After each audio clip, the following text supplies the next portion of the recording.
I hope you're all having a great evening. Thanks so much for taking the time out of your day to come and watch this webinar with us. We're going to be going through how to find property deals using the PropertyEngine software. I know we've got a lot of customers with us as well, existing customers with us. So we're going to walk through some stuff that's new. And yeah, you'll be able to see that as well. But we're just going to wait a couple of minutes for some more people to join. Yeah, come and say hi on the chat. Let us know you're here. I've got Andreas with me today from Perfect 10 Property. He's going to be helping me out and telling us a bit about how he uses PropertyEngine as well. How are you doing, Andreas? Very good, thank you. Very good. Lots of people in the chat that are saying hi as well. Yeah, no, it's a couple of familiar names. Yeah, no, it's always good to have our loyal customers with us. Yeah, thanks so much for coming on. I know you've brought a lot of people with you coming on tonight, hopefully. Yeah, lots of eager beavers. Yeah, so we'll just wait a couple more minutes. But yeah, we've got some really exciting stuff to talk about, some new features as well. Yeah, just out of interest, I'll just put a poll up. I'm interested to hear, who have we got here? People who haven't heard of us before, might have seen an ad or something, or you might already have been a customer with us for a little while. Yeah, just let us know so we know like what kind of split we have in the audience tonight. Yeah, so we've got a lot of users. That's great. I know we need to run more of these. Using, so I was going to say, Tim's saying he's using property data at the moment, so it'll be interesting to see how this compares. Oh, right, nice. Yeah. Well, we can walk through that. We can walk through that for sure. Yeah, well, we've got mostly customers with us. That's fantastic. Thanks so much for joining us, guys. Yeah, there's some great updates that I'm really excited to show you tonight. And then yeah, for people who haven't heard of PropertyEngine before, we'll obviously be walking through the whole thing, and you'll be able to see it in full. But yeah, let's crack on, I think. Let me change these slides. Yeah, so like I said, we've got Andreas with us tonight. He's going to be sharing some of his expertise.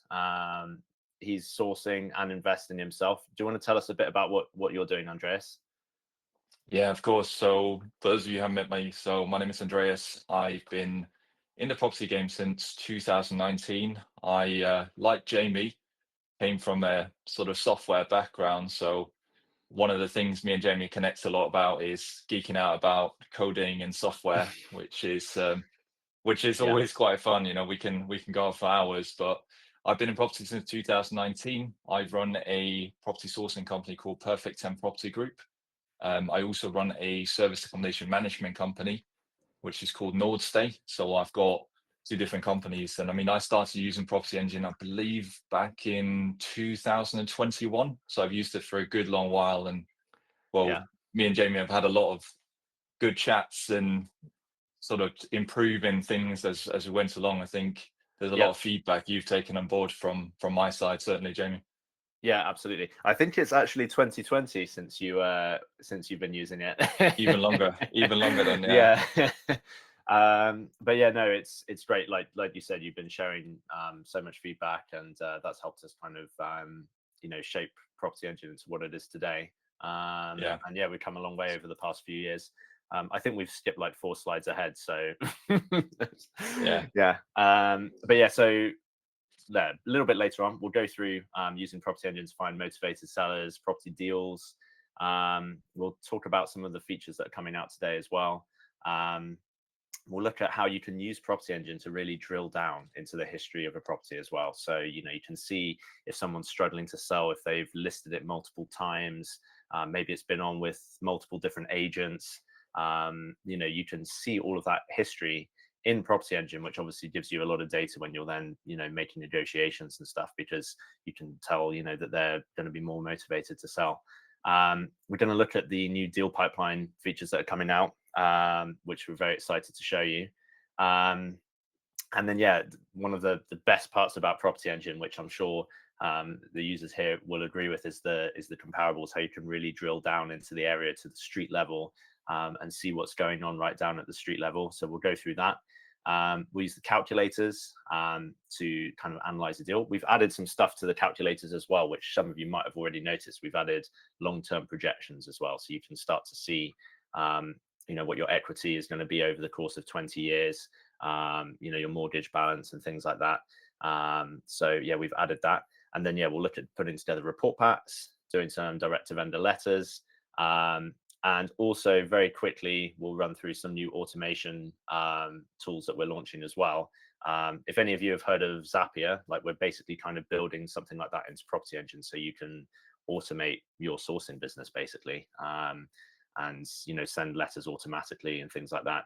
So yeah, that's, well, I've kind of Bit of a game changer.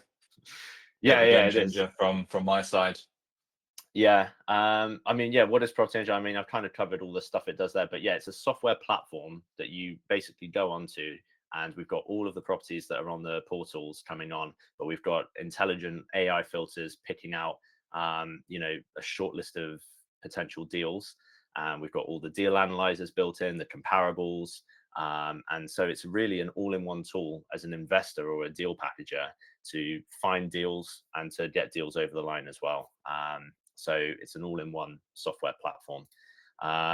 Yeah, so in terms of those new features that I was talking about, we've got those calculator long-term projections, which did go out a week ago now, actually. But yeah, that's just gone in.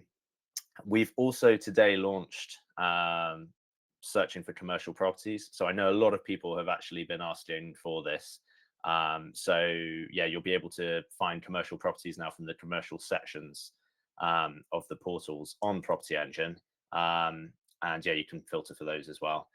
You can also now filter by the years remaining on the lease as well, which we've had a lot of people asking for. So it's great for finding those kind of short lease opportunities. And then yeah, This is a huge one right now as well. I was just going to say, yeah, with the short lease, that's a really big one right now. yeah, For those of you who might not be aware, they changed the rules around short leases not too long ago, so it's become a lot easier to do now, to actually extend the leases, and a lot less costly as well. So this hmm is interesting one as well. yeah. It's a great strategy. I think that's why we've had a lot of people asking for it. At the moment, you've had to just search using the keyword, but now we've actually got the data to tell you how many years are remaining on that lease, so you can filter by that. And then yeah, for people who are on our plus package, it used to be called business package. We've renamed it to plus package. We're going to be showing you how you can set up Kanban boards and deal pipelines, and a really cool new feature that we're launching where you can easily follow up with agents, and it walks you through making all the phone calls and logging those phone calls. You're very excited to show you that one. Yeah, that's a cool So one. yeah, Yeah. yeah. So Andreas, yeah, like I said, is with us, and obviously, yeah, he's talked a bit about how he's been using PropertyEngine. Is there anything else you wanted to add at all? No, just that to say, I mean, as some people in the chat as well saying they've been using PropertyEngine for a while. Obviously, yeah, like we said, I've been using that since 2020, and like it is the one tool I use. I've done a lot of property transactions whilst I've been going, so I can attribute a lot of that to PropertyEngine. I use it on the daily now, and I have done for, what is that now, coming up to 5 years. So Yeah, it's just gotten better, and I think the new features, like you say, that we're gonna go through today, obviously I've seen them, and it's something I know kind of worked on for a long time, but I just think it's going to be such a game changer, especially compared to anyone here. I think using maybe some of the other tools, I think this is really going to like elevate this. Probably save you some money as well, to be fair, if you're using all this Zapier and yeah, your CRMs, and save you time as well. yeah. That's why we're just, like I said, trying to build everything into one piece of software, so then you don't have to juggle all these different systems. So yeah, I can see there's questions coming into the chat already. We will do questions at the end, but I'll try and remember some of the ones I'm seeing in the back of my mind, so when we walk through things, we can touch on those subjects. Yeah, I know a lot of people asking about the labels and stuff, so we'll kind of go through that. But yeah, any questions, just fire them away in the chat. And as I'm kind of going through things, Andreas is going to share, some expert tips on how he's using PropertyEngine to find property deals. So I was going to say, I'll try and keep an eye on the chat as well for any like immediate questions. Maybe as we're doing the demo as well, I can try and answer those. Yeah, just trying to highlight them with me. That would be great. Yeah. Okay, so now I'm going to share my screen if it all works, which it should do. And we can go through the demo. All right. Right, can everyone see that? Is that coming through all right? Just let me know in the chat if that's coming through. I'll just zoom in a little bit as well so we can see that. Perfect. Yeah, looks all good. Looks all good. Yeah, so this is the interface that you get when you first log into PropertyEngine. We're just showing you every property across the country, basically. And you'll see there's a few new tabs up here as well, which we'll get onto a bit later on. We've got the pipelines here, where you can kind of map out everything. This is completely customizable. But yeah, we'll get onto that a little bit later on. But yeah, so in terms of actually finding properties, yeah, you'll first want to start with an area, or you can search across the whole country, but usually you want to start with an area. So yeah, you can just type in by town, city, whatever, region if you wanted to. So we can do Leeds, for example. You can also like tack on postcodes as well. So you can like add in different postcodes, or if you wanted to exclude postcodes, you can also exclude postcodes as well, because I know some people, they're looking in a specific area, but they know that certain postcodes, they just don't want to be looking at properties there. So you can just exclude those as well. And then, yeah, you can also draw your own search area as well. So, if you did want to kind of expand this out, you can either draw a custom search area. So you just kind of click on that and just draw it out like this, and then double click to finish. Or if you wanted to, let me just delete that. You can also add a radius as well. So if you just click on Leeds, you can just expand that out by, like a 2-mile radius or something. So yeah, that's how you kind of select the area. And we're very visual with everything that we do on PropertyEngine. We love the maps. Like the maps as the main part of the system. So whether you're looking at comparables, you're looking at a specific property, you will always see that map, and you'll always see what's going on. Very visually. We don't like tables and lists of data and stuff like that. So yeah, the map is great. You can just zoom in, just click on any one of these, and it will show you the property that you've selected. And then, yeah, to filter this down, you then want to open up this filters panel on the left. And then here we've got all of the different sourcing strategies that we kind of have. And these are just kind of presets. So you can amend these if you want to. We've got all the filters available down here. Like I said, we've added some as well. We've added lease remaining. So you can filter for short lease properties. Let's try that actually. I haven't tried it for Leeds yet, so I don't know if anything's going to come up, but yeah, so you can click on this if you wanted to change the actual number of years as well, but then that will just come up with these search results here. Yeah, so you can open up one of these, for example, and if you go down, you'll see that we can this property is owned by a company, so it's probably an investor. You can get a link out to a company's house here. Construction of commercial buildings, so you can see all of the SIT codes there and everything. And then, yeah, this property has a registered lease with 11 years remaining. So we've pulled that information through, and we've got the links out to the portals. So you can see, if you wanted to go through to Rightmove or Zoopla, you can do that as well. So yeah, having the lease information in there now is really useful. And then if there was any history with this property, you would see it down here. We'll have a look at some other examples, because this one's not a very good one. Was there anything you wanted to add on the leases front, Andreas? No, I think I was just going to say, like you mentioned with the map as well, that's always, I think, been my favorite part of it, being able to kind of get that visual overview. Obviously, going to demo the comparables as well, but I think it's so easy to kind of get an overview of comparables, because sometimes when you just got that list view, it's so hard to find the right comparables, and you've got to click through multiple links and everything. It gets quite like confusing at times. Yeah, absolutely. Yeah, yeah. we just try to keep it as visual as possible. I see Carl's picked up on the HMO license, but that's not available just yet. It's under development, but it is something that we're working on. Although, yeah, you can reach out to us actually if you want to get early access to that. And depending on what area you're looking at, we could put you onto an early access for that if you wanted. What do all the different colors mean on the map? It's very simple. It's just the price basically. So the lighter color it is, the lower the price. So you can see here where all these dark dots are. These are, a lot more expensive areas. So yeah, it's just an indicator of the price basically.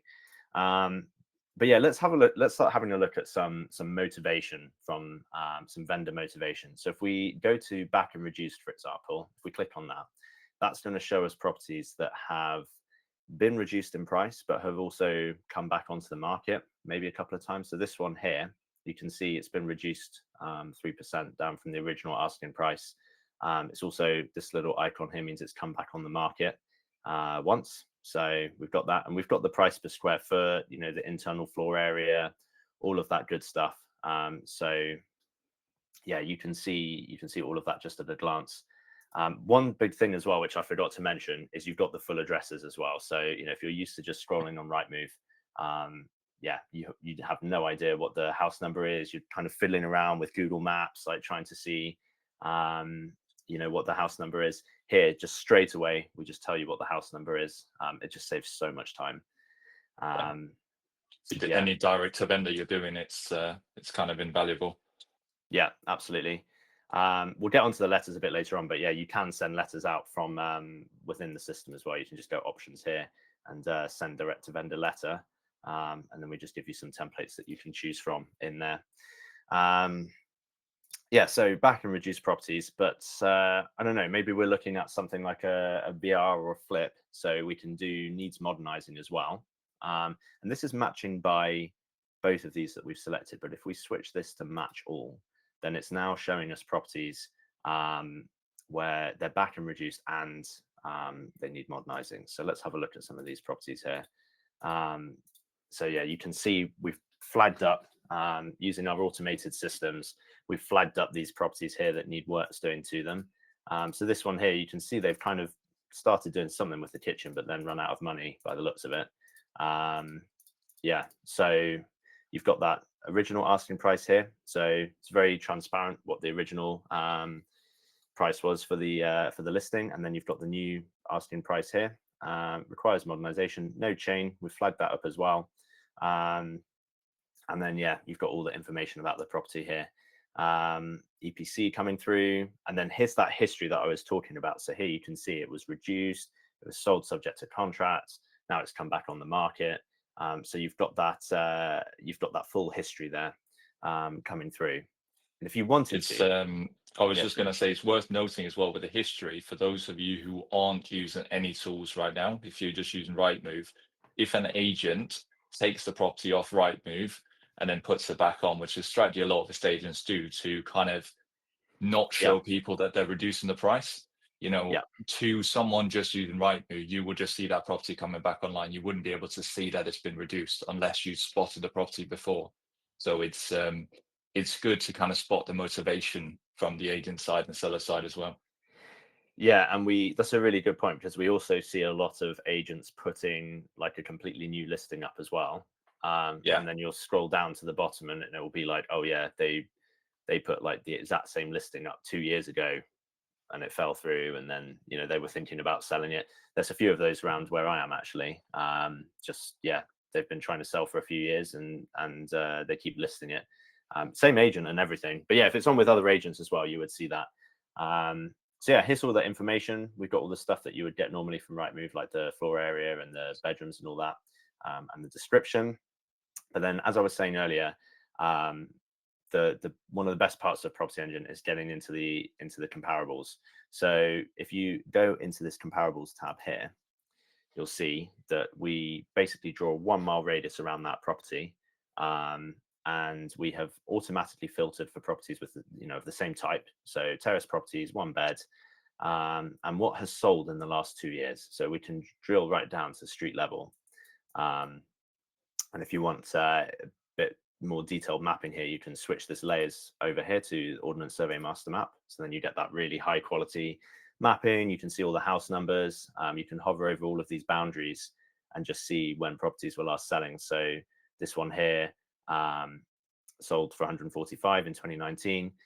Can you set the radius? Yeah, so you can change the radius here. You just press on the pencil icon, and that just gives you up like a little window here where you can increase the radius, you can drag the radius down. So yeah, if you wanted to do 0.25, you can, but as you can see, there's not many data points here.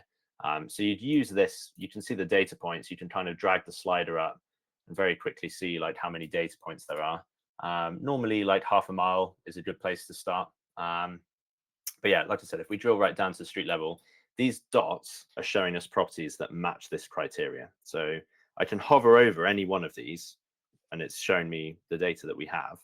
But this last sold in 2019, for example. But these dots, these are ones that are matching this criteria. So I've got terraced houses, 1 bed, sold in the last 2 years. And yeah, we can see this one here sold for 110.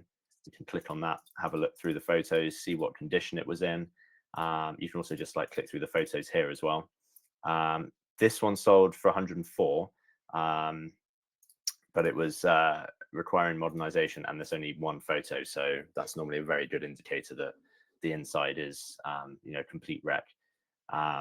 This little exclamation mark here means it's just been identified as being either a transfer or like a buy to let. So you can't always rely on this price if it's got this, because if it's a transfer, sometimes this can be way below what the typical market value would be. But 104 seems pretty realistic for this area. Yeah, so here's an example. For example, that's 30k, which is way less. But yeah, so you can have a look through the photos and build up a picture of what the comparables are, what's going on in that area. So these are the sold properties, and then yeah, you can go into currently to rent, so you can see what's renting out as well. So we've got a house here renting out for 775 a month. So it's not a huge amount of comparables in this area for this property. Let agreed, sometimes you can go back a little bit longer and see what's going on there. But yeah, there's really not that much in this area. Yeah, so I've managed to source them all, that's why. Yeah, they're all gone. Yeah, so as you can see with the comparables, it's really easy to just quickly see what's in an area. So we can just keep kind of going through these properties and having a look. Here, I've added these into my pipeline, which I'll show you in a second. But yeah, let's have a look at this one. So this looks like it needs a refurb as well. Once you've kind of got the refurb and like comparables in order, you can head over to the deal analyzers, and then you can actually calculate the deal. So I keep looking at the chat going off, but I need to yeah. Yeah, so let's I was gonna do you want to just there was just a question Carl mentioned as well with the radius side, because there is a setting for that as well, right? You can set by default. yeah, that's a good shout. You can yeah, you can. So if you wanted to change this down to like half a mile by default, you can go into your account preferences and set it there. So that's up to you what you want to do there. Yeah, that is worth mentioning. Yeah, and yeah, if you wanted to like flag like small feedback, just get in touch with us on the live chat, and or via email is fine as well. Yeah, so how do we save properties? People are asking. So yeah, there's a couple of ways to do that now with the pipeline, because we've added pipelines in. So you can use the labels, which we had before, or you can use the pipeline. So with the labels, this is completely flexible. So you can basically add in whatever labels you want to here. We give you a bunch of ones by default as well. So these are some pretty good like default ones. And then yeah, you basically just tag these. You would just say, okay, yeah, I'm interested in this property or whatever. That adds a label to it. And then in the search results here, you'll see that all the tags, all the labels that you've assigned to a property just shows up here, and it's got the colors coming through and everything. Yeah, and then if you go up here to properties and click on interested, then it's going to show you all of the properties that you've saved with that label. So that's how you save properties. It's very, very simple. With the pipelines, I was just going to say, I find this incredibly useful if you're doing multiple different strategies, because you might have, different types of properties you do. Maybe you're doing flips and you're also doing buy to lets, and it's like having those different labels makes it really Yeah. easy to quickly earmark them as well. Yeah, I mean, what I set up in this one is we actually had, if you're a deal source and you might be working with certain clients, you can create labels for those clients, Yeah. and then that way you can see, yeah, I know I'm looking at this property for Jane, for example. This is just an example, but yeah, that way you can see all of that. So it's really up to you how you use the labels. And now with the pipelines, you can also track it in a board as well. So let's have a look at what the pipelines look like. So you've got all these stages here, and again, this is completely flexible. So it's up to you what stages you put in here. This one I've already saved. So if I actually open up the pipeline to have a look, um, I've got all the properties that I've saved at the interested stage. And then the labels show up as well. So you can use labels alongside the pipelines. So like I said, if you were tagging things for certain clients or specific people, that's really useful to see in here. And then, yeah, you can see like all of the other stages you've got. So you've got your properties that you booked a viewing on. This one's actually been reduced since I added it. So all of this kind of information, like any price reduction, stuff coming back on the market, is going to get highlighted in here. So I can just show you a pipeline actually where I've got loads of stuff just saved in, just as an example of what it would look like if you're really using this. So here I've got 200 properties saved in here, but I haven't checked this in a while. And so all of these properties have come back on the market since I last looked at this. These have been reduced. And then, yeah, this one here, I had an offer rejected, and I set a reminder to follow up with them. So I can see all of this in the pipelines. And what's really cool as well is we have a calling interface, which I'm just going to show you quickly.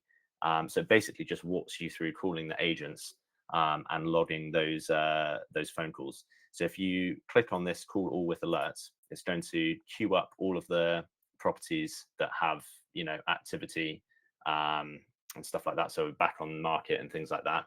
And what we've done is we've grouped the properties by agent as well, because we know it's no good just giving you a list of properties and then phone numbers and you're calling through them.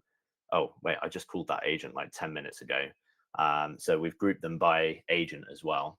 So here, yeah, we give you the agent phone number. Here's this property. And then, yeah, you just phone them up. As you're on the phone with them, you can write your notes down. You can select a call outcome. So if you've got a viewing booked in with them, you say like viewing booked on the 25th or something, choose viewing booked. And then as soon as you've selected the outcome and all of that, you can move on to the next one. So this will highlight to go to the next agent. So we'll go to the next one and you just repeat this. You just call all of the ones that you need to. I don't know if there's any on here that have two on maybe. Yeah, here we go. So this agent here, there's two properties that I need to speak to them about. So just on the same phone call, I would just talk to them about that. If they don't pick up, I can just say no answer, follow up in 2 days maybe. So if I click that, that just marks both of these as no answer, and it's automatically set a reminder down here in the property that I'm going to get in 2 days time. So in 2 days, that property is going to come to the top of my pipeline with a big red reminder on it saying that I need to call them back.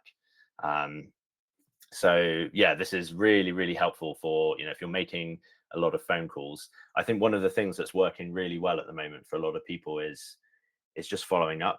Yeah. There's so many deals out there where there's a rush of investors coming in, to the first couple of days of viewings, and then it gets taken off the market because someone's made, like a ridiculous offer, and then a week, 2 weeks later, it falls through. And so we've really tried here to highlight those properties that are falling through and putting an emphasis on just following up and calling the agents and building those relationships.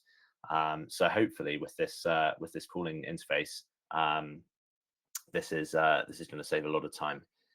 And then yeah, when you're It done, is kind of just taking the. I was just going to say that a lot of you will probably be using a CRM, so you might have something like Pojo or like I use Monday.com, and it's not to completely remove yourself from that and sort of not use that tool, but just you can almost contain the property part of your CRM in here. So yeah, all your new properties will essentially, you can keep track of that here.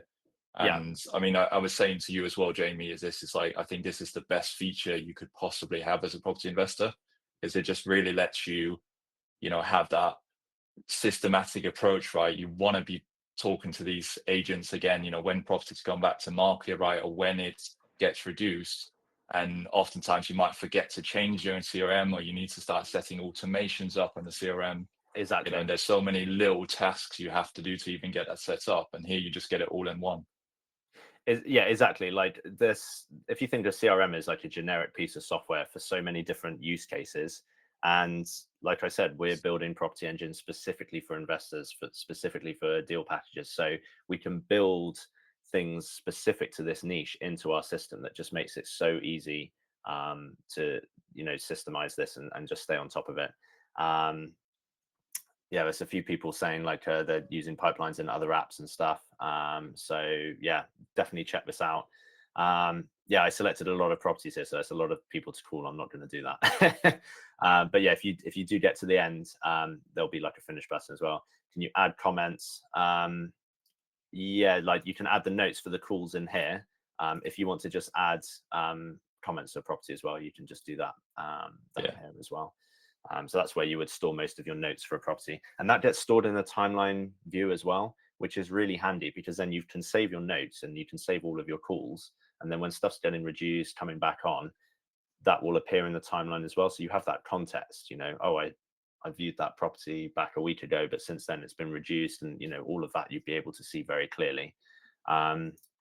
Yeah, Something so to probably just mention the pipeline as well is, just how easy it is to use, because what I really like is just being able to drag things across, yeah, as they kind of move in. yeah, Um, yeah. So as you're like booking viewings and stuff, you can click on these and just like drag them across into the other columns, and this will all just stay updated.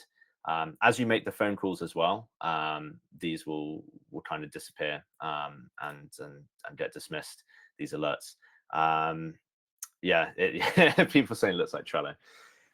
Yeah, I mean, we wanted to make it familiar, with other tools that people are using, but obviously we've brought a lot to the table here specifically for property investors. So yeah, how do you do the calling? Yeah, you just press this call all button, and that's going to just bring up the properties that have any activity like back on market or price reductions or stuff where you've manually got follow-ups that you've set, and that's going to automatically come into that.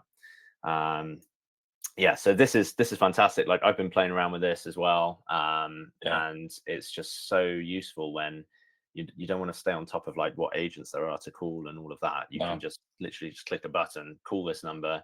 Here's all my notes. Here's when I spoke to them last. All of that. Yeah, it's very easy. Can you add other headings to the pipeline? Yeah. So if you go into this manage pipeline here, you can completely customize this. So second viewing, as someone's asking for here, you could have a second viewing stage here and then put that wherever you wanted. So viewing books, maybe second viewing, and just pop that up here. And then yeah, it's completely up to you what's in your pipeline. You can have multiple pipelines as well.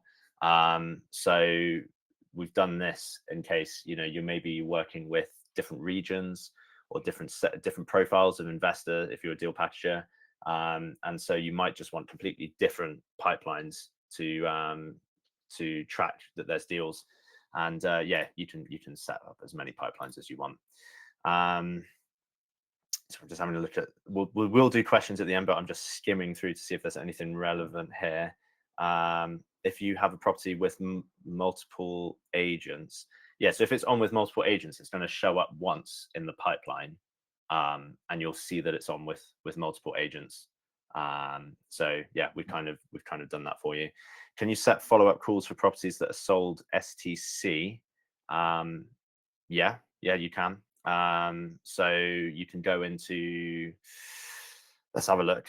I've got a lot of stuff in this one. Maybe if we go into my other one. Yeah, so there's some stuff down here, sold STC. You could just try calling this agent here. So you can just select the one, call them, and then, speak to them about it, and then have a follow-up here in 7 days, follow up in a week or something. And then that's going to remind you in a week to follow up. So yeah, you can do that. And yes, you can exclude shared ownership as well. That's all in the filters and everything. Yeah, so it's very flexible. This is a brand new feature, like just coming out today. So yeah, please drop us your feedback. Any small things that you'd like us to change, any ideas, and we're going to be iterating on this very quickly. Yeah, so that's the pipeline. Let's go back to where my search was. Where was that? Just a question from Joe as well. Is PropertyEngine Rightmove, or is it all online agents such as Rightmove as Zoopla? I don't know if you want to quickly go through the offline properties or the off market. Yeah, so yeah. we cover Rightmove and Zoopla. We do have an off market section, but the way that works is we're basically showing you all addresses in a certain area, and then we're allowing you to filter those down, to narrow those down based on the data that we've got. So yeah, you'll be able to filter if something hasn't sold in more than 10 years, things like that. Maybe based on planning applications. So we've got all the planning data from the councils coming in here, so you can filter based on that. Yeah, so it's very, very flexible. Mainly with the off market, it's direct to vendor. We'll get onto that a little bit later on, I think. Yeah. Couple of people as well asking about pipeline being, if it's a feature on basic, but it will be a pro feature. Yeah. So we're launching this. The pipelines are launching on the pro tier, but what we're doing, if you stick around to the end, we're doing a discount for everyone who's come on for 3 months, so you can try it out at a heavily discounted rate to see if it's something that you're using, something that you like, something that's saving you a lot of time. And so yeah, we'll be offering that at the end of the webinar. But all the other stuff that I was talking about that's new, that's on the basic package as well. So the new filters around leases, the changes to the calculators, that's all on the base package. Yeah, so right, we've kind of gone all over the place a bit, but one thing I wanted to show you. I know. One thing that I wanted to show quickly for people who aren't familiar with PropertyEngine is the viewing system, which is really, really helpful for, similar to the calling of the agents, like following up just then. This is really helpful for cramming in viewings into a day, trying to cram as many viewings as you can into one day, especially if you have to travel.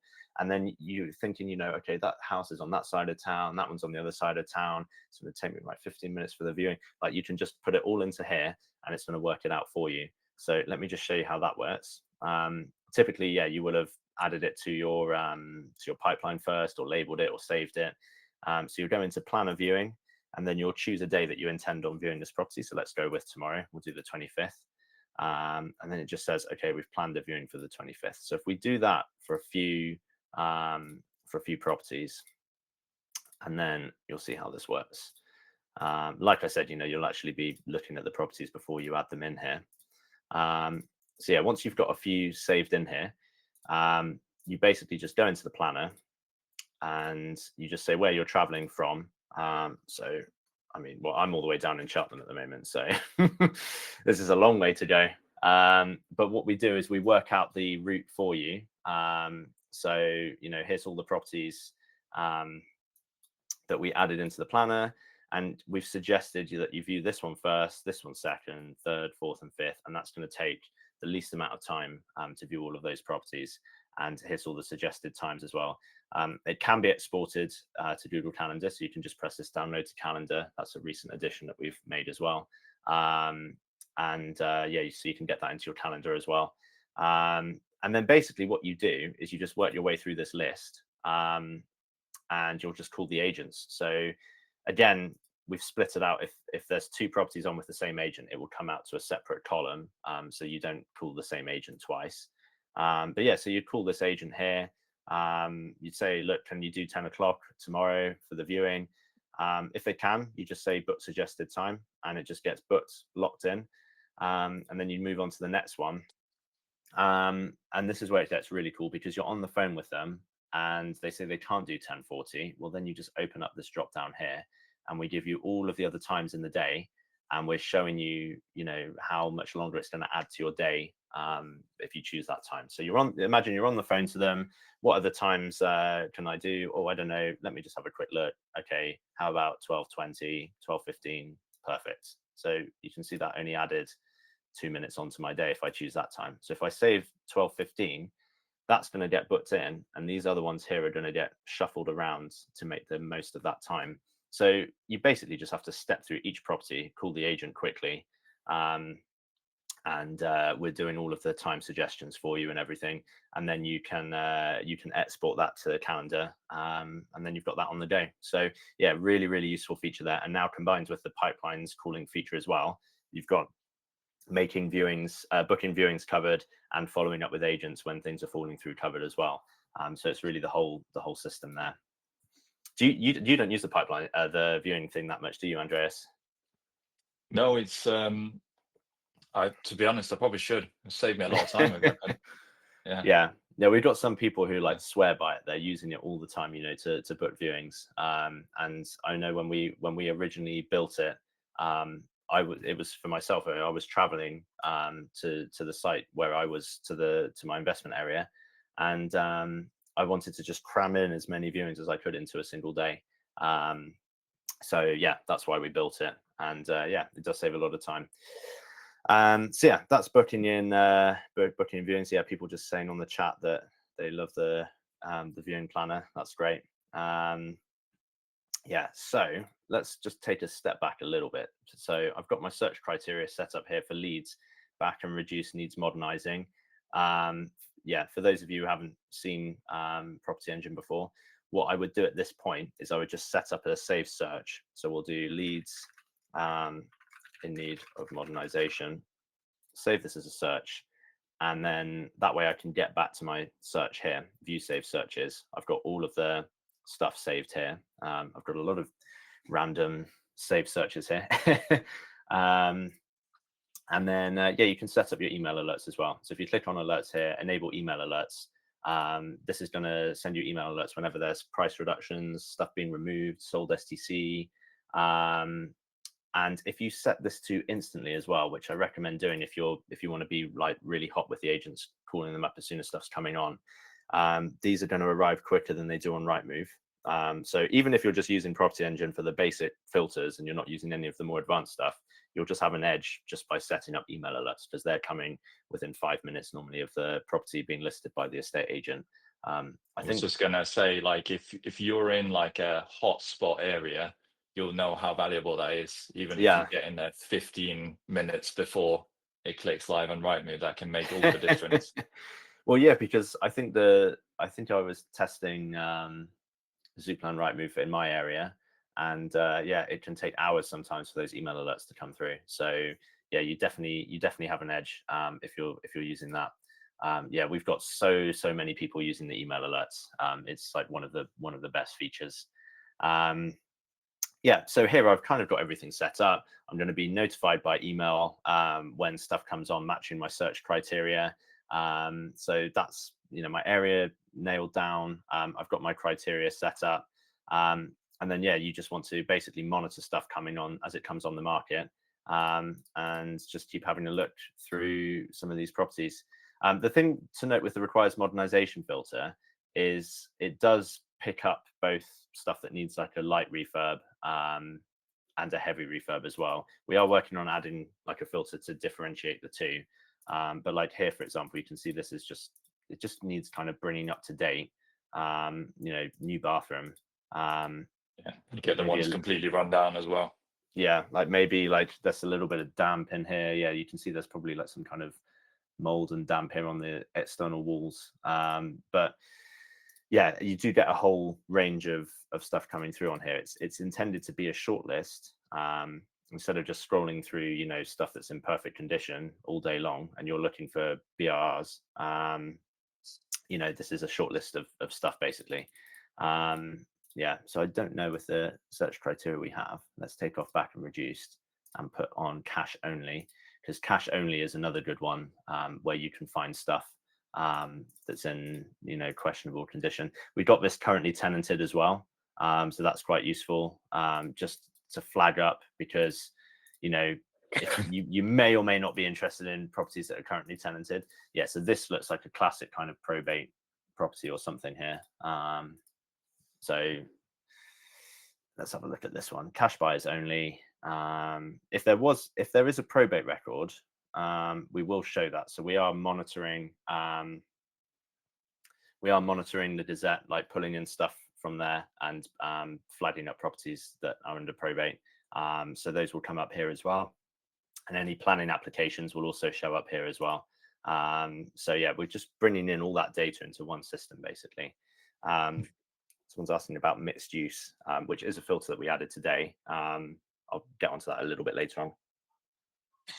I'll just say, like, Jamie's kind of glossed past it quite rapidly here, but to be honest, that planning feature is insane, right? So just being able to see actually for properties, what have gone into planning. I don't know if we want to show a quick filter on actually, because I just feel like it's really crazy how good that is. The planning, yeah. So Yeah. let me take some of these off. So if we're just looking in leads again, for example, if I go down to planning, yeah, so you would start typically with the keywords filter. So yeah, if you wanted to look at maybe extensions, conversions, things like that, you just click on the keyword. And what's really cool about this is we show you the keyword snippet from the planning application as well. So that's coming through here. So you don't even, if you know something's not relevant, you can just skip straight past it. But yeah, so you can see all these planning applications have been permitted. So yeah, you would typically as well do submitted date, maybe in the last 2 years. So now you can, for anyone like doing the bigger stuff, I was just going to say, being able to see this, right, and see what other properties in the area have had planning permission denied, for example, and just get that view of, is the thing you're looking at likely to go through or not? Like, yeah. I just think it's a really, really cool feature. Yeah, because what you can do, let me just go, oh, didn't mean to add that to my reading list.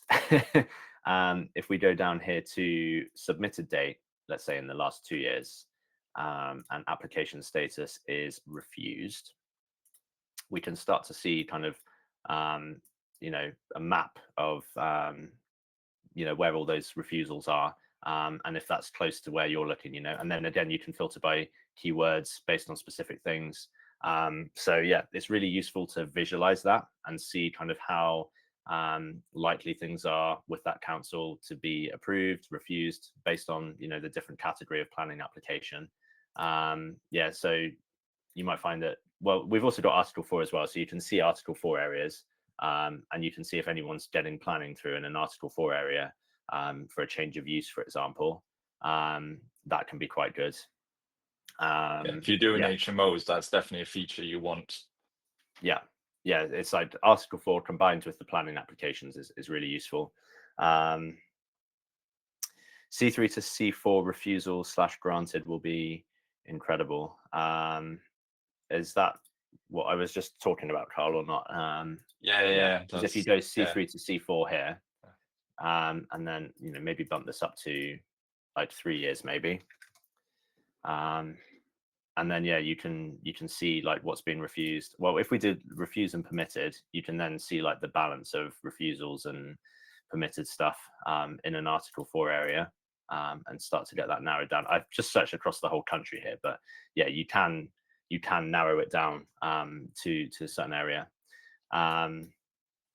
Yeah, so having the planning application search alongside just like normal filters that you would get on Rightmove is really useful, because you can see what's going on at like a street level, and you might be interested in a property that has maybe outline planning or something, so you can find that. I think we have an outline. Yeah, there we go, outline keyword there. So you can see what that outline planning application is. Yeah. Yeah. Someone's just asking about seeing planning applications on properties in the same street. Yeah, so if you wanted to see stuff, regardless of whether it's for sale or not, you would go into the off-market section. So let's have a look at that. I don't think I've got any filters set yet. So like I said, with the off-market, it's just everything, just every property. So I haven't selected any filters here. It's all 476,000 properties in this search area in Leeds, right? So this is where you would then use the filters to narrow that down. So yeah, if you wanted to do planning, a planning search here, so keywords, C3 to C4 submitted in the last 2 years. Now you've got all those properties, regardless of whether they've been on the market or not. You've got those properties coming up here. So you can see these are off market. That means that they're not currently on the market, but because we do have photos, it means it was previously on the market, and we've got all of that historic data on there, so you can see that. So I need to just have a bit more water. Yeah. Let's go through some questions. Yeah, do you want to do some questions for a sec? Yeah, all good. I've been talking too much.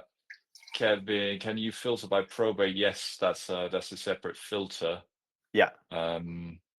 What is the automations tab? We'll come to that. That's yeah, that's an interesting one. Yeah, so the probate, so probate, it works best with the off-market section, because like I said, that's just every property that's in that area. But yeah, if we select probate here, you can see all the probate properties are coming up, and this is being pulled in from the Gazette Live. So normally what this allows you to do is get in before it goes to market. It normally happens a couple of weeks later. Every now and again, you will see it where the probate notice got published and it's already on the market, just because of how the timings worked out. But yeah, this can be a really good way if you're happy doing letters, like D2V letters. You've got your area really narrowed down, because you do want to do that. Otherwise, it's just a mass mail, essentially. And then, yeah, you can just select these properties here and send letters out to them. So the way that the letters works with the probate, you can choose where the letter gets sent to. So you can send it to the property address, but you can also send it to the executor as well, or just one of them. It's up to you. So here I could say, okay, send a letter to the property address, but also send it to the executor. So it's up to you how you kind of do that. And then once you've selected that, you go to create mail campaign, and that opens up this interface here, where you've got all the recipients for this mail campaign that we're about to send out.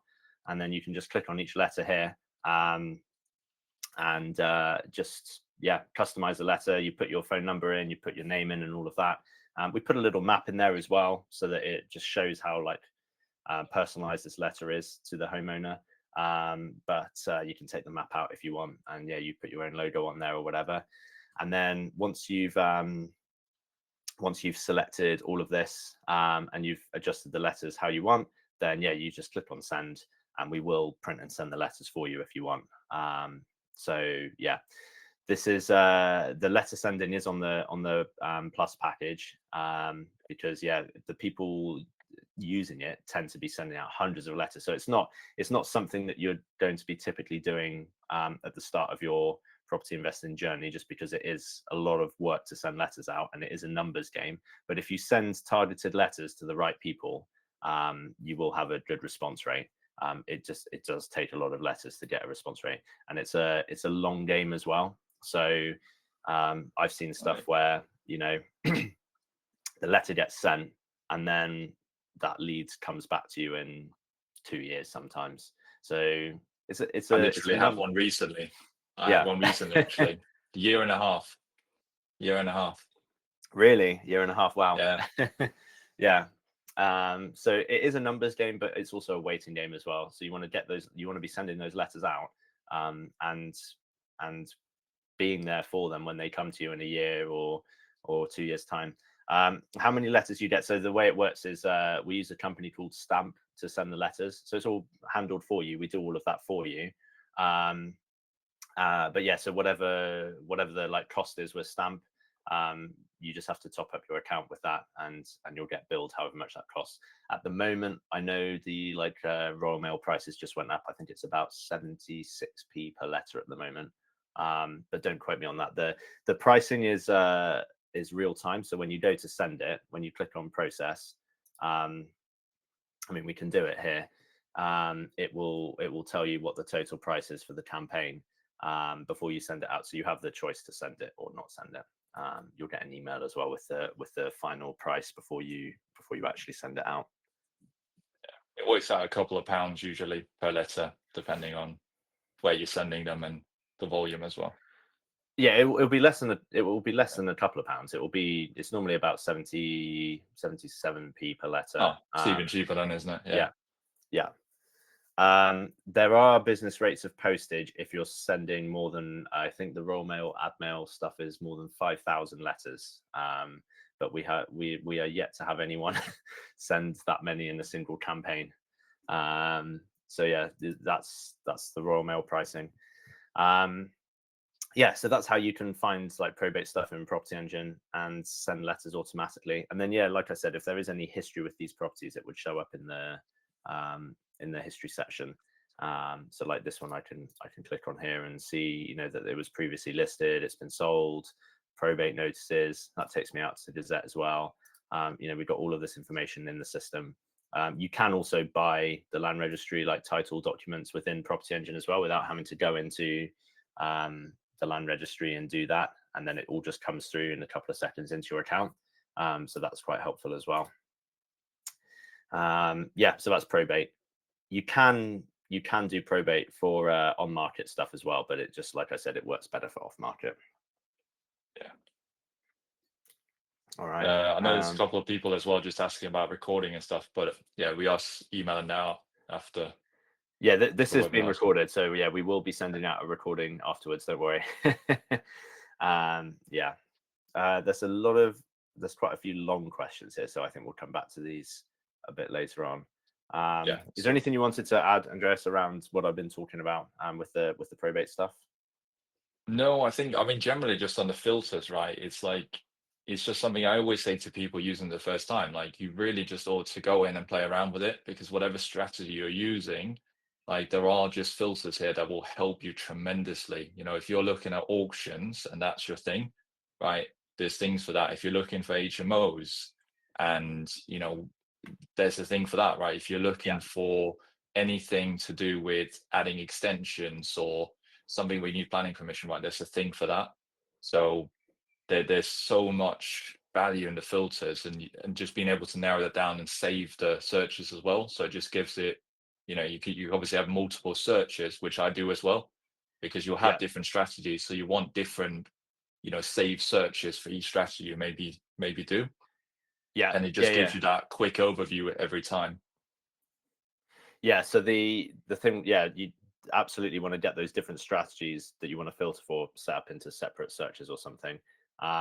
Yeah, where are you pulling your data from? Yeah, so the probate data, that's updated every minute from the Gazette, so it's as up to date as it can be. And yeah, so the data there is up to date, and the data from the portals is streaming in every minute as well. And then the land registry stuff gets updated when that's released. Every month we update that within a couple of minutes of that going live.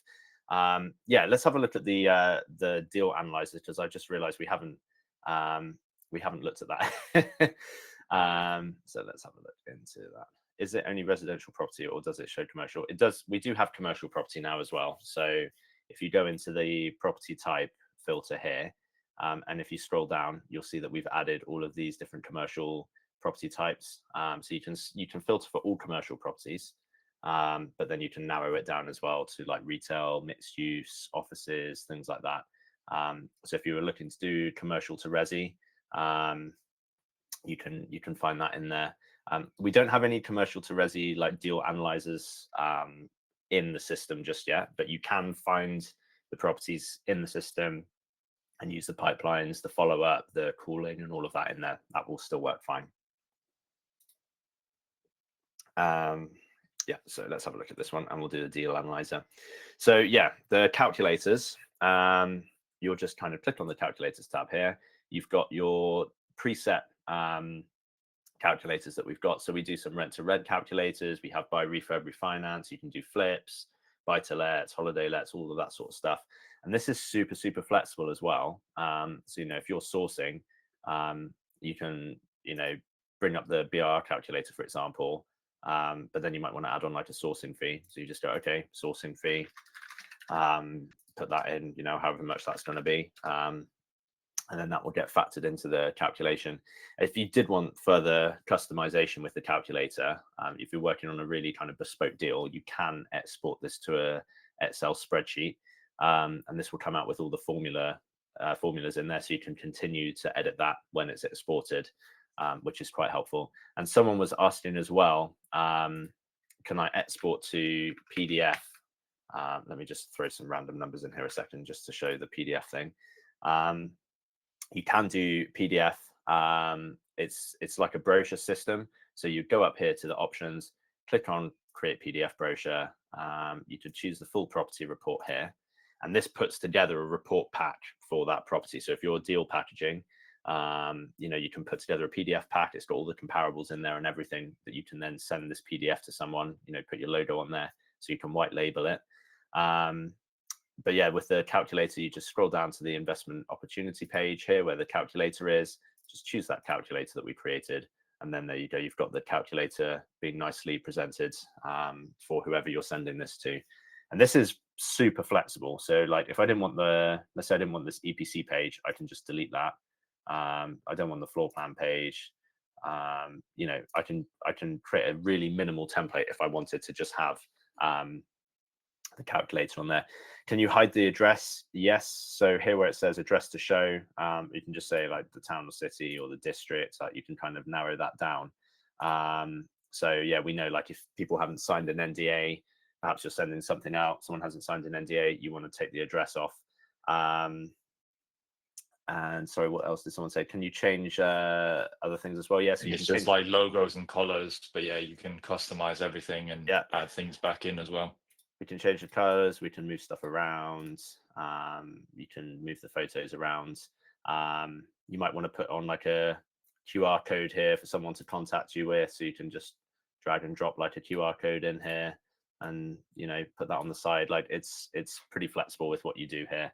And then, yeah, once you've like made your template, you would then save that as a template. So here, like I've got my deal sourcing template here, and that's got my logo on it. That's got the color scheme selected and everything already put on. So yeah, you can save your own template and then just fire these reports out for properties that you're looking at because it's all saved as a template. So yeah, this is really, really fantastic if you're a deal sourcer because you've just got your branding all set up in here once, and then you just save it as a template, and then you can put a report pack together for any property in just a couple of minutes.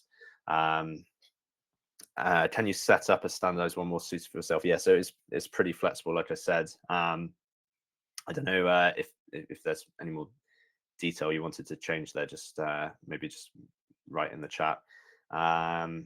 Yeah, how did I add the calculator? So down here, you scroll down to this investment opportunity page, and when I got down to here, it just said please select a calculator. So then you come onto the left and choose the calculator that you want to show. So this is quite handy because here I could say investment opportunity BRR, and then I could duplicate this page and then say as a flip instead. And then I could, you know, let's create a new calculator now as a flip. Again, I'm just putting random numbers in, but yeah, multiple like exits. Yeah, you can put your multiple exits in here. And then present that to an investor. So yeah, it's very, very helpful. Carl, I'll come back to your questions a little bit later on, if that's all right. How are the comps added to the brochure? So if you scroll down, you can see we've got the comparables there. So these come in from the comparables tab, which is over here. So all of the comparables that we saw here in this comparables section, these are coming through in the report as well, but you can customize them. So we know, you know, a lot of people are going to want to pick and choose which comparables get shown here. So here we've got that same search for, so these are all the properties here. And you can just, you know, choose to remove some of these. You can choose to add some of them, and, you know, the map and everything is getting updated as you do that. And then, yeah, you've got your currently on the market section as well. And you can just kind of pick and choose which ones are going in there. Picking the comparables for report is easier. Not sure what you mean by that, Andy.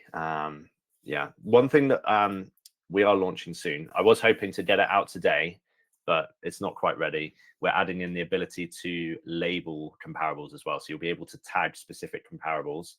So that way you've saved your comparables. And when you come back to the property and like these are really good comparables, you can save that. So any labels that you will have put in here are just going to show up here in the comparables as well.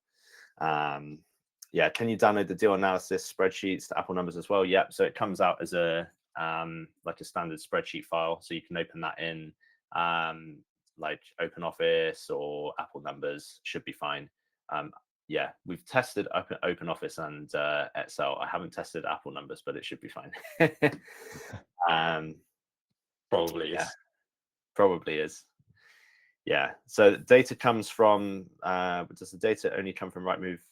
No. So it's coming from directly from the land registry with the EPCs. It's coming from the Ministry of Housing. So we get it from all these different data sources and just kind of aggregate the data together. So you don't have to check on all the different sites. But yeah, so that was the PDF pack that I was just showing there.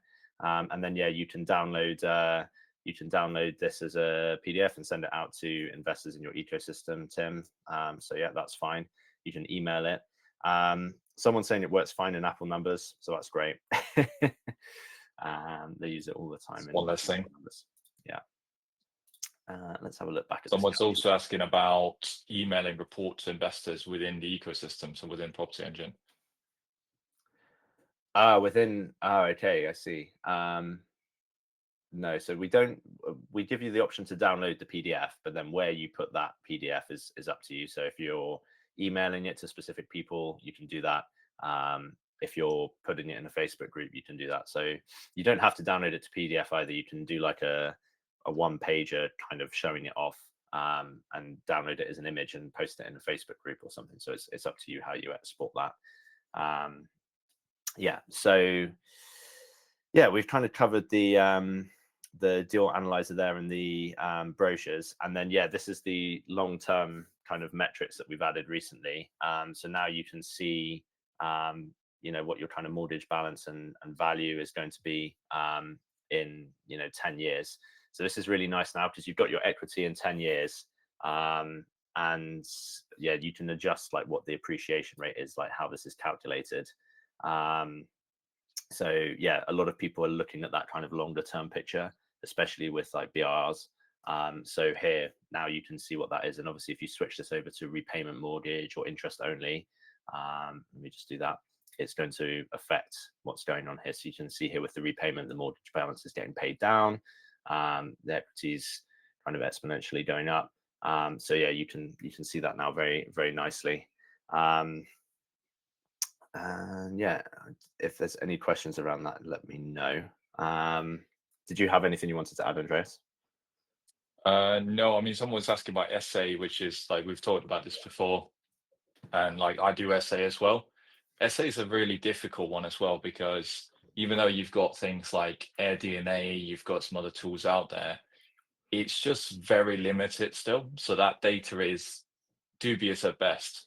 So even if any of you are using AirDNA, like I use it, it's like you kind of have to take it with a grain of salt, to be honest, because it just gives you data from Airbnb and it doesn't give you from other platforms, for example. So it's yeah, it's kind of a hard one to tweak. Yeah. Yeah, and I think the thing is as well with something like Airbnb is the nightly rates vary so much as well. It's very difficult to figure out what that might be as an average. Yeah. And I found AirDNA as well when I was using it, was pulling up like listings that were they haven't been live for a while and things like that. So that was really kind of impacting that average rate that it was giving me. So yeah. Sorry, just a couple of questions coming in. So can you do stamp duty calculated as a limited company? You can go into, so with the stamp duty at the moment, it's always assuming that second home additional rate. So buying to a company or buying as a second home. So you can then choose here if you're buying as an individual, and that will adjust the stamp duty rate, or first time buyer and things like that. We've also got the overseas additional rate as well. I think that's an additional, what is it, 2% or something? Yeah. 2%, yeah. Yeah. Don't quote me on that. No, no, there um, definitely is. Definitely is. yeah, so that Uh, there you can see that's adding in the 2%. And then these rates as well are up to date as of April. Yeah, so that's social answering that housing will one. be the same as buy to let. Just a question, Thomas. There. Yeah. Yeah, So and social housing will depend what you're doing. Like some social housing providers do HMOs, others do family let, single let property. So you just use the appropriate calculator. yeah. Um, yeah, this works in Wales as well, Carl. So if you're in Wales, you've got the land transaction tax. I don't really want to mention it on the webinar because so many people have been asking me about it, but we do have Scotland in the works as well. And yeah, so when Scotland's coming in, we'll have the stamp duty for there as well, all put in. Yeah, so what other questions do we have? Where's the auction data being pulled from? That's coming from the portals. So all of the auction houses listing stuff on the portals, that's all coming through onto PropertyEngine. And yeah, the stamp duty being calculated as a limited company, we covered as well. Can it help work out the GDV? So yeah, with the GDV, you've got to look at the comparables, because what we found with the market values is, because we did a lot of user research and people were using like other tools to do market values. The problem is they're so inaccurate sometimes, because they're just based on like just pure kind of data. They can be so inaccurate that we don't really want to build a reliance around people using, just here's what the market value is for this, without actually drilling into the comparables and looking at what the condition of each property is, having a look at that history. And without actually looking at each property, it's very difficult to arrive at just like an automated figure I of think what the it's just valuation really is. hard. Yeah, Yeah, I think it's really hard. I mean, I'd be dubious about anyone saying they can do like an accurate GDV just based on yeah, data just being pulled, because at the end of the day, an agent can overprice a property, or it could be exactly. listed incorrectly, right? Or it's just not relevant comparable because it's a completely different property. Maybe because the wrong images have been used or someone's inputted the wrong number of bedrooms. There's just so many human error Yeah, elements that can play into that, right? So I just wouldn't trust anything that could yeah. do like an automatic GDV anyway. Yeah, I mean, you can work it out. Thomas in the chat is saying you can work it out based on the square foot. So we do have the price per square foot in there, in all of the comparables, so that you can work it out like that if you wanted to. But I mean, I feel like a lot of people were doing that back in the day, but like it's missing out so many factors of where that valuation comes from. I'd be looking more at the pictures and finding really good comparables. Like if something's just been flipped on the street, um, you know, perfect condition, and you want to do the same like a couple of streets down, like that's like that's going to serve as a really good data point when you're then speaking to the valuer and you put your valuation pack together. If the comparables are really easy to understand, it's going to help when you're getting it valued. It's also going to help sell the deal as a deal sourcer if there's good comparables nearby, because the investor is going to want to see where you're getting your figures from. And if you can say there's 3 or 4 good comparables in that area, boom, that's going to help sell the deal as well. So I just think it's one of those things you can't, like, you can shortcut a lot of this. And I think something for me, having used this for a long time, is, from personal point of view, like PropertyEngine has shortcutted pretty much every aspect of, my property search, and, just made things a lot easier. But, again, I just don't think you would ever want to shortcut like GDV yeah, or end values. if we do, At least I yeah, wouldn't. if we do ever add it, we'll probably add it with like 5 asterisks next to it. And the thing is, we know that the serious people using it, they wouldn't be using that in the first place. It's more of a, I don't know, it would be more of a gimmick, to be honest. Just putting like an automated valuation on something without actually someone looking at the comparables in the area. But I don't know. We'll have a think about it. And obviously, things are changing all the time. It might be something that we look at in the future. Yeah, for some people saying they don't think it's worth adding. So yeah, it's pretty much what I'm saying. Yeah. Um, Are all comparables listed the same property type as any sort of property? So it's just, yeah, if you are already searching for the property right and you go to the comparables, it will automatically filter yeah, by same property type and yeah. everything. So here we've got Yeah. flats and apartments selected because that's what I was looking at. But you can just take these filters out, and then you're just seeing everything that's sold, right? So it's up to you. It's up to you how you want to bring up the comparables. We just do this as a starting point, you know. The other thing that's worth mentioning as well is we show you the comparables based on distance by foot rather than as in a straight line. And this is really cool because especially when you're dealing in areas where you've got a lot of streets with, you know, streets running in parallel with lots of terraced houses on it, sometimes you'll see, oh, something's like 0.1 miles away. um, you know, it's a great comparable or whatever. And it's like, yeah, okay, but if you look on the map, that's 6 streets over, and everyone knows that street. Like, no one wants to buy on that street.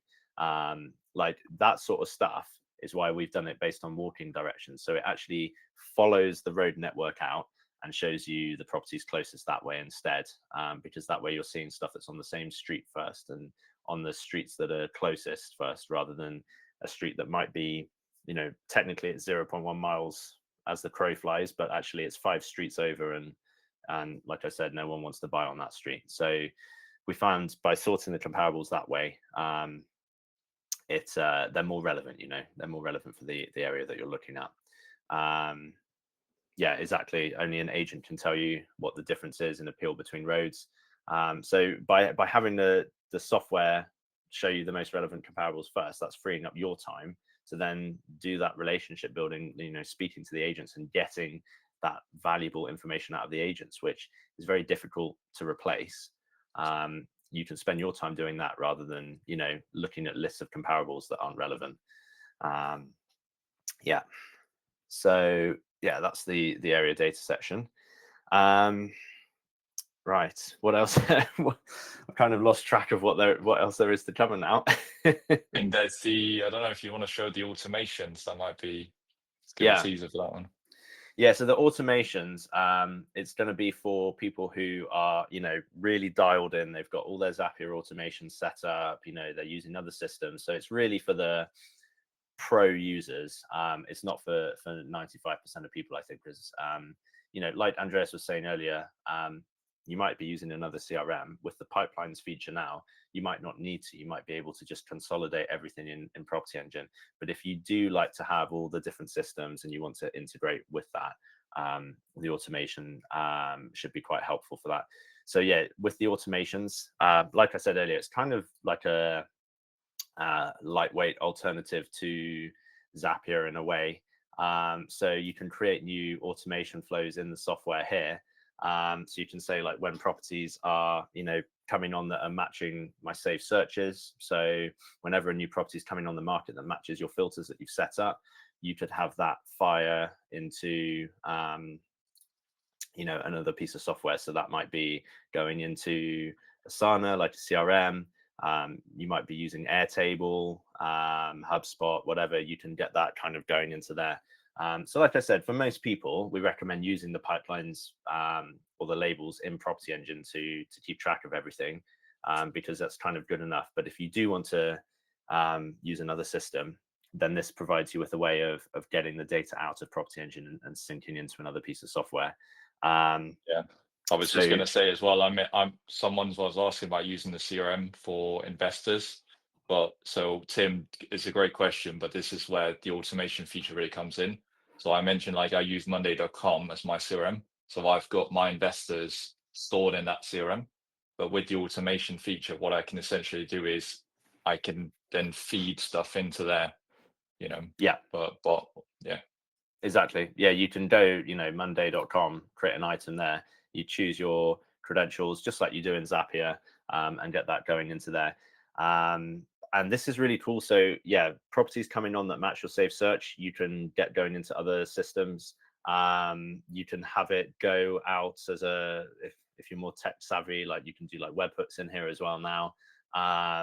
And yeah, you can have stuff like when you move stuff in between your pipeline stages as well, and label properties that it's going out. So one thing, some use cases that we're seeing, is, yeah, people have safe searches set up for properties that have fallen through in a certain area, and then you would set that up here with the new property and safe search, and then you could then do a drip feed kind of mail campaign out to them.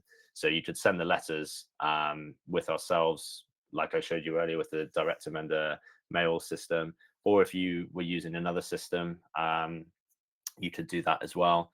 And then, yeah, you could add in, like, send the letter, and then, wait however many days um, before you send out another letter. And that way you're really kind of building out that campaign then to be automated. And it's, systematically sending letters out to properties that have fallen through that match your criteria in a specific area.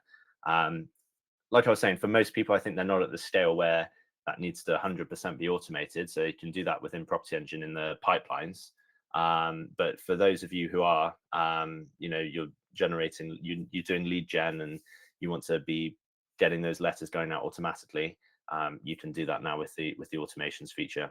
And then, yeah, anything that runs here in the automations is also visible in the property view as well. So when you're looking at a specific property, if anything, like if this property is part of an automation, a 7-day letter campaign or something, that will show up in here as well. And you can see when the next letter is going to get sent out. So yeah, this is for like real power users who are, maybe a little bit tech savvy, wanting to get stuff synced into other systems. Yeah, so we're really excited to launch that as well. That's something at the moment where it's still kind of early access, so you need to just get in touch with us if you want to use that, and that's going to be on a new pricing package that we're introducing. So that's the automations, and I know, Andreas, you're going to be using that like Oh yeah, like yeah. crazy. I'm canceling my Zapier subscription. I don't need it anymore. Yeah, Yeah, you can I have just it think like it's really cool, because it just lets you, like for me, obviously we've talked about it a long time ago, and yeah, it's just cool to see it like now it's there, right? And I can take my whole ecosystem now and just put it together. well, because Whereas you often yeah, have that disconnect between, I'm over here on a software looking for the properties, but also I'm using all these systems over here. And yeah. I think that that's just a big sort of flaw that I think you get with a lot of software, right? You end up having to rely on so many different pieces of software and Yeah, jumping between them as well. yeah, exactly. I mean, yeah, if you're, because you're using, you will be someone who always wants to use like a dedicated CRM. I know Yeah. because you've got everything so dialed in Monday, haven't you? But that's who we've built it for, really, is people like that, where you want to get the stuff syncing in from Property Engine into there. But then for most people, like I said, you can log into the pipelines here. You've got your alerts of stuff coming back on the market, and your follow-ups and things like that. You can call the agents really easily now as well. So for a lot of people, I don't think you need the CRM. Maybe you're just using the CRM still for your investor list if you're a deal packager. But in terms of the actual properties themselves, you can manage that within Property Engine. I was So gonna yeah, say, like, I think for, yeah, like you say, for people who, like, for those of you on here who are new, maybe like newer to the kind of property game, even just having this, like, it's gonna help you so much. Because I remember, like, when I first got started in property, and it was just having to trawl through like Rightmove at the time, right? And then you've got to open all these tabs, and you've yeah, got this huge list of agents to call, and it's not organized, and you're not calling the same agent back, 5 minutes later because they've got another property on, and it's just yeah. a mess. Yeah, no, absolutely. Um, I think it's worth kind of opening the floor a bit to, if anyone wants us to show something specifically in a bit more detail, just Yeah. let us know in the chat. But also we can start to have a look um, through the questions. I think there's a lot of Yeah. chat messages. I don't know. I should have been pinning them as we go along, but yeah, we can go through that. Someone wants to see um, mixed use filters, which we can look at for sure. Is there anything, Andreas, that stuck out to you that you think we should cover from the chat? I mean, I'm just having a look through the questions now as well. So, Thomas, for an abandoned property, how can I find out who the owner is? Anything else I can use rather than deed search? Ask the neighbors. Yeah, there isn't like a automated feature for that, You like can ask, unfortunately, but yeah, yeah, you can ask the neighbors, but also if it's owned by a company, we will show you who the yeah, company, like what company owns the property, and that can be a really good way as well of finding investor leads if you're deal packaging. So you're actually looking for investors to buy your deals, because what you can do, um, let's have a look. For example, you can go into um, bought and flipped here as a filter. So these are properties that have been flipped. So what we've done is we've looked at the current price now and the photos now, and compared that to the condition that it was in, a couple of years ago, and we can see there's a significant uplift in value. So we've highlighted those properties where they have been flipped, and what you can do is buy the ownership details here, and this is going to be an investor, right? Like, they've turned this property around, so then you've got the details then of someone who might be looking to go again. And if you're sourcing deals in the area where they're flipping, that could be a really good match.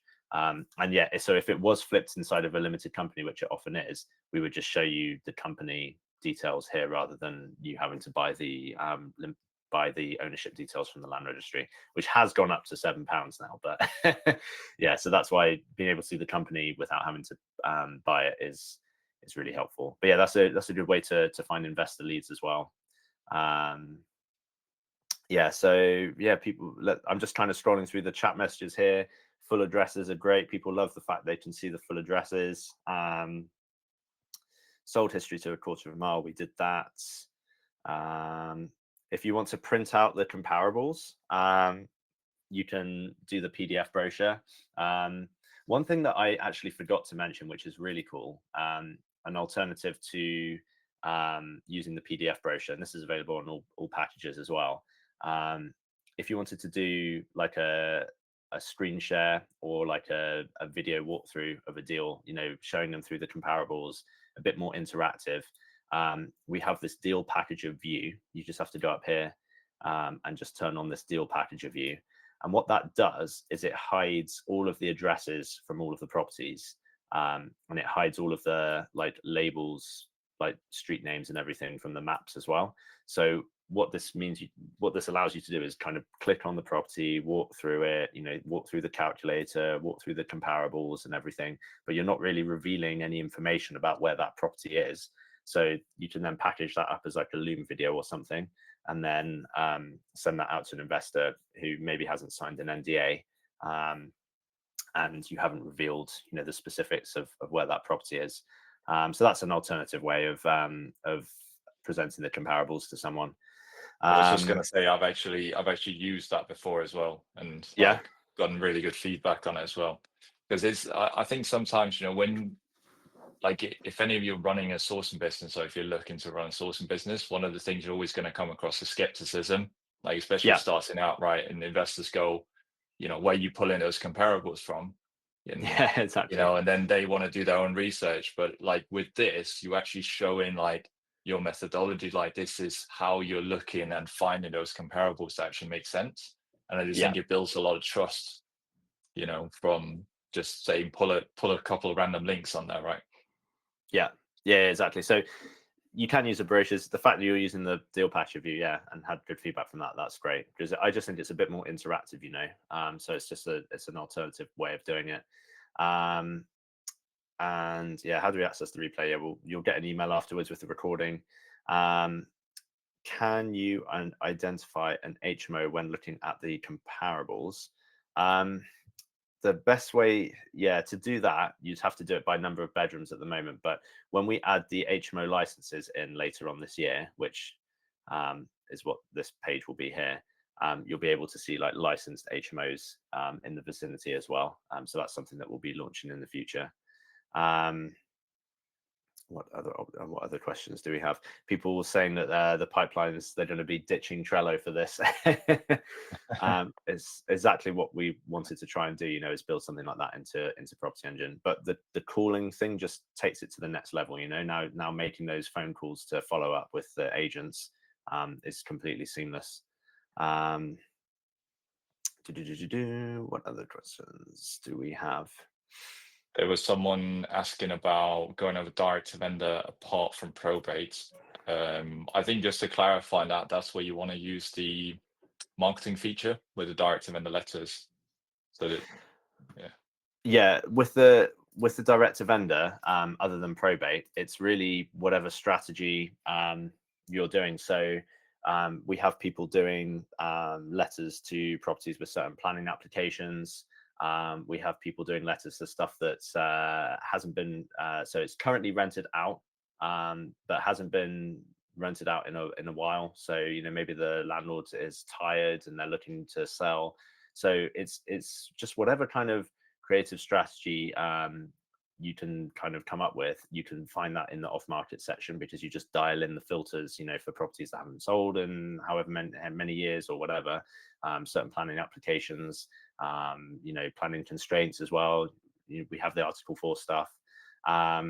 So yeah, and if there's any filters that you think would be useful to have for your specific strategy, you can always get in touch with us as well, and we can see about getting it added.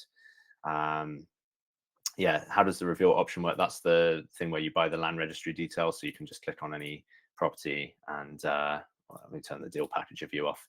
You just click on reveal and then you just buy the title register, and that will purchase it in the software and show you the owner's name as well.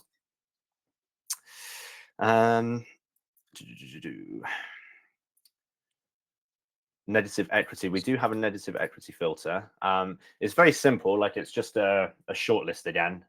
So what we're doing now is comparing the current asking price compared to what the vendor previously paid for the property. So it's just to be used as a shortlist, really. So here you can see this property is on for 450. Oh, this looks like some like garbage day today. Sold for 2 million. But yeah, like if you That's go a lot into of money lost. no, I know. But like if you go into like one of these, for example, yeah, you can see like here they're selling for 200,000 less. So why is that? And you tend to see a lot of negative equity in London, to be fair. If you, like, for example, if I zoom out here, you'll see where the kind of hotspots are for negative equity.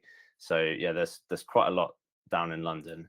But then if you start going, up north, there's a lot less of it, because the areas have appreciated in value on average over 10 years. So you will see a lot less negative equity depending on what the area is. Question: do we have to buy the land registry to get owner details? Like I said, yeah, if the company, if it's owned by a limited company, we'll show you that. If it's on for probate, then we'll show you the details there. But otherwise, yes, you do have to buy the land registry title document. There's no other way of finding out who the owner is, really, other than, like Andreas said, just going door to door and phoning. Like, yeah, The neighbors, yeah. the neighbors, yeah. Like a lot of the time, you're going to be very local to the area, right?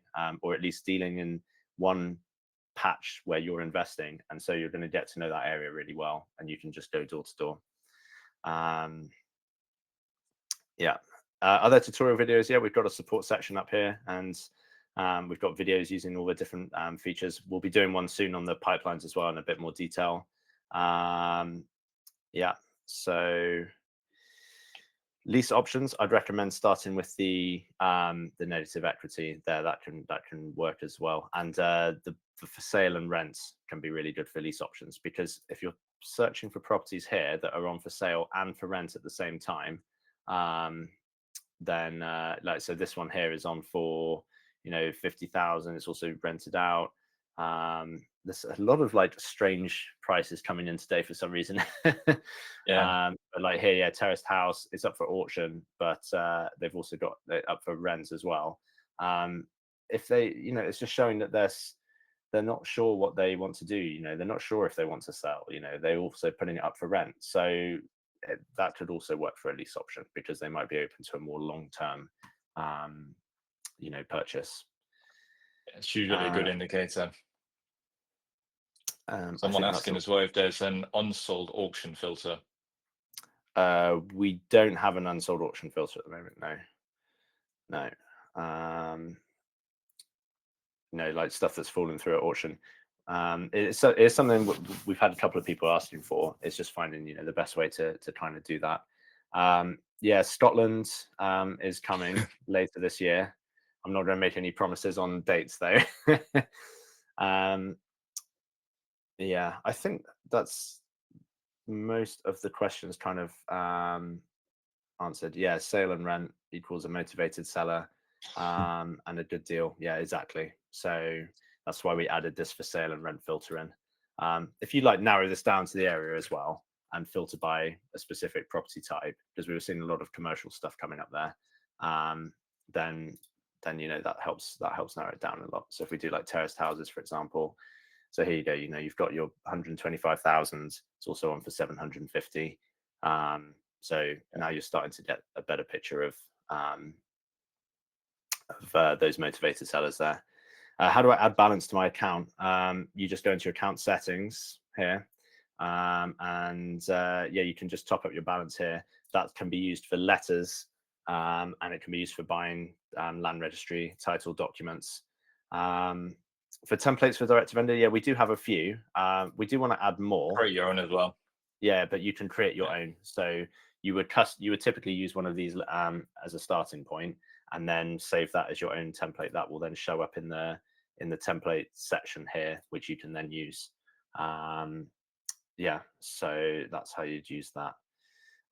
Legal packs from auction properties, that's something you're going to have to get from the individual auction house. Yeah.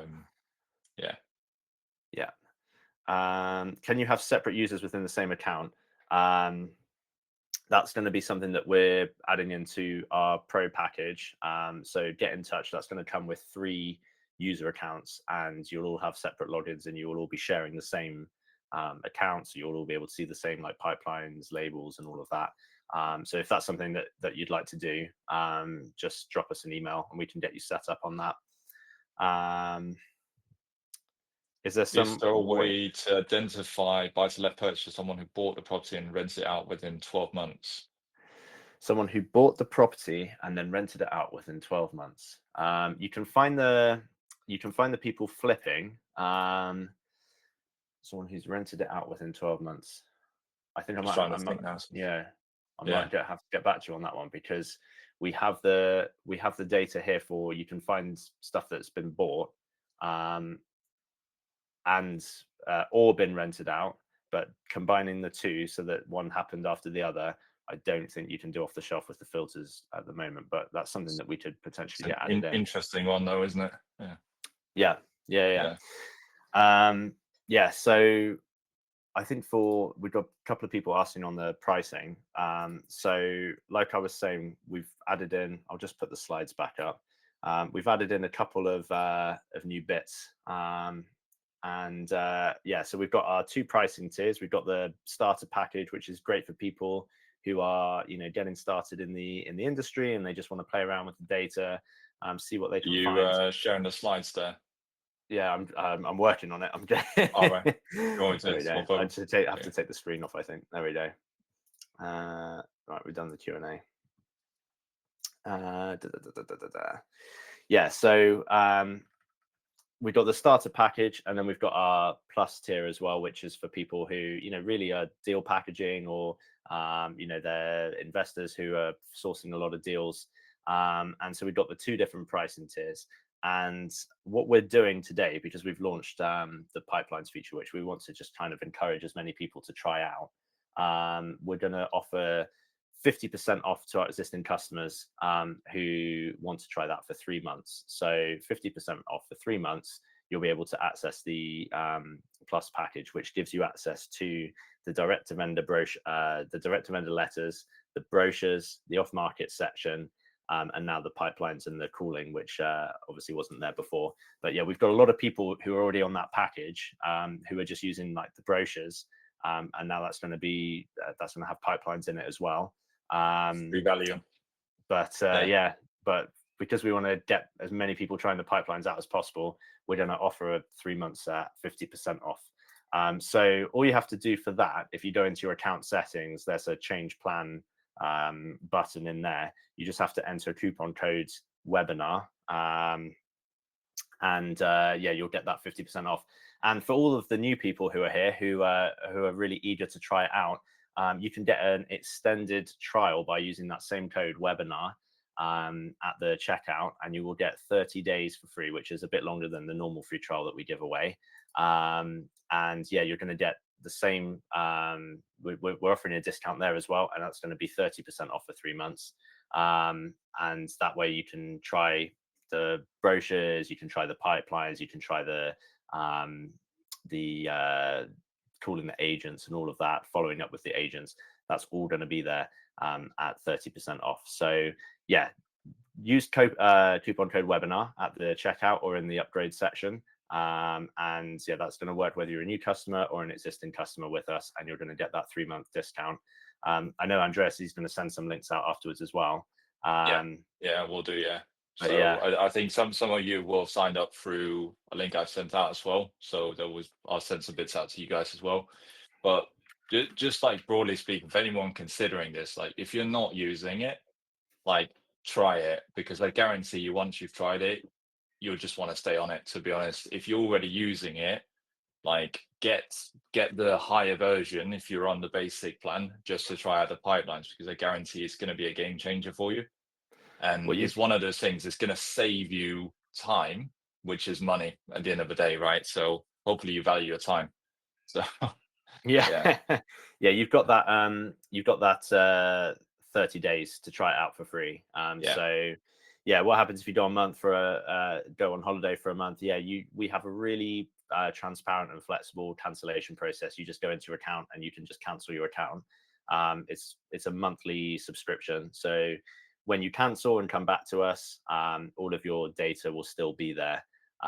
So yeah, we do kind of pride ourselves on how flexible the subscription is, because we understand a lot of people, if you're an investor, just for yourself, right, and you're just looking for something, we've got people who are signing up, they'll find something and then maybe pause it for a month before they're looking for the next one. So yeah, you can do that.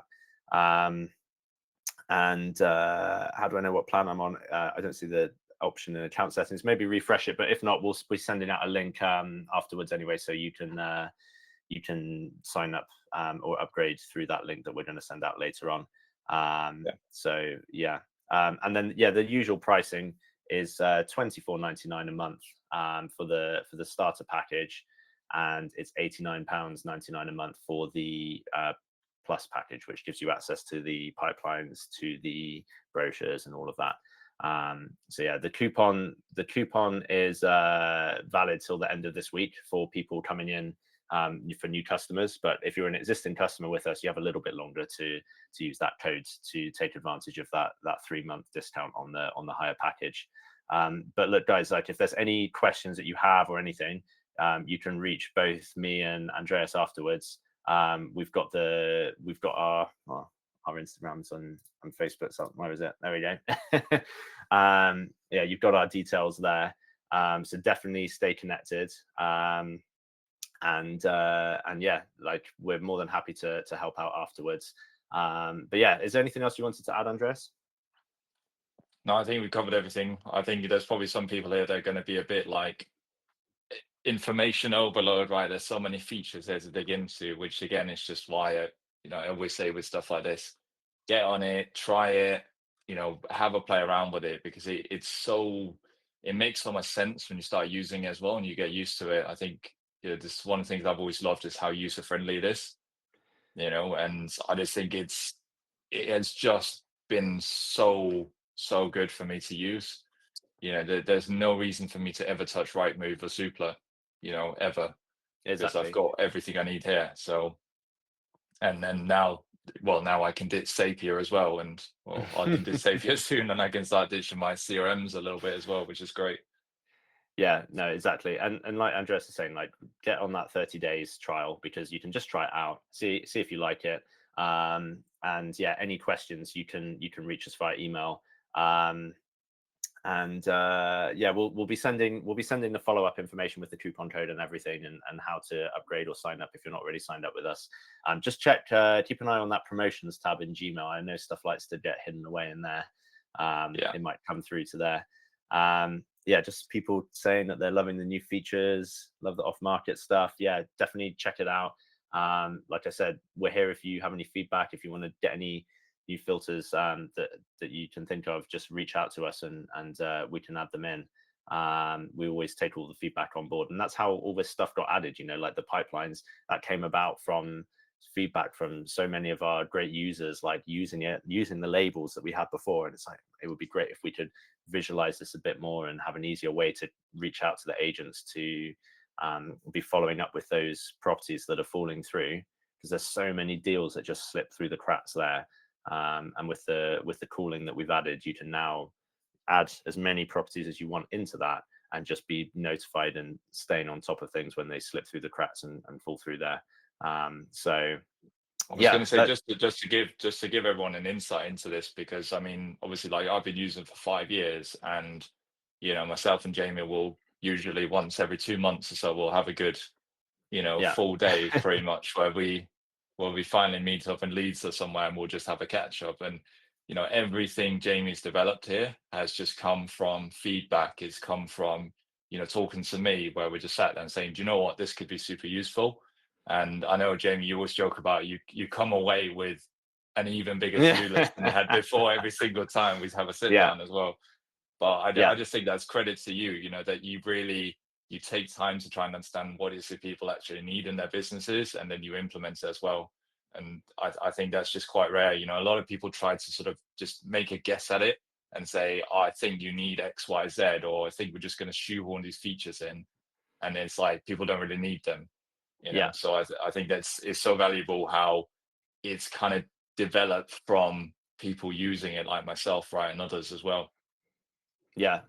Yeah, no, I mean, well, yeah, thank you, but thanks for obviously sticking with us for 5 years, because yeah, your feedback's been really helpful, and to all of our users who send stuff in.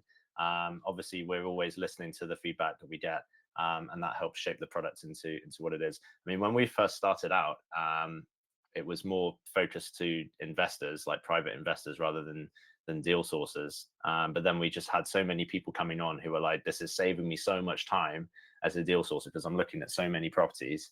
That's when things like the PDF brochures and the deal package review and stuff like that got added, because we have so many deal packages now using the system, and it's such a time saver for them, because you're not just looking for one or two properties. You're looking, you're potentially working with a lot of investors at once.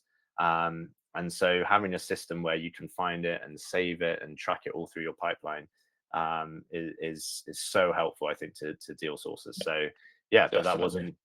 wasn't even really a consideration at the start. No. So yeah, no, it definitely helps shape where we're taking things.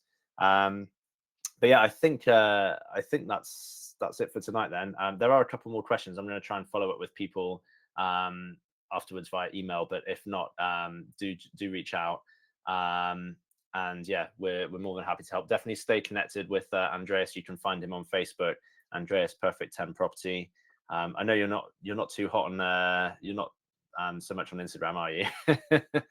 No, It's I more mean, Facebook. every now and again, Facebook's kind of my main one, yeah. But Yeah, yeah, feel free to drop me a follow on there. You can tag along for what I'm doing as well. But yeah. yeah, That's awesome. And yeah, you can find us at Property Engine on at Property Engine UK on Instagram. And like I said, we'll be sending emails out to everyone afterwards with details on how to yeah, upgrade if you want to, or sign up with us, how to take advantage of that webinar offer. But if you're doing it now, don't forget to use coupon code webinar, and you will get that offer. But yeah, thanks so much everyone for coming and for taking the time out of your evening to come on with us tonight. Thank you so much, Andreas, for coming along. It's been great having you here, and it's always great to catch up. And yeah, definitely have to we'll be here. we'll see you all at the next one. See you all, guys. Thanks for sticking around.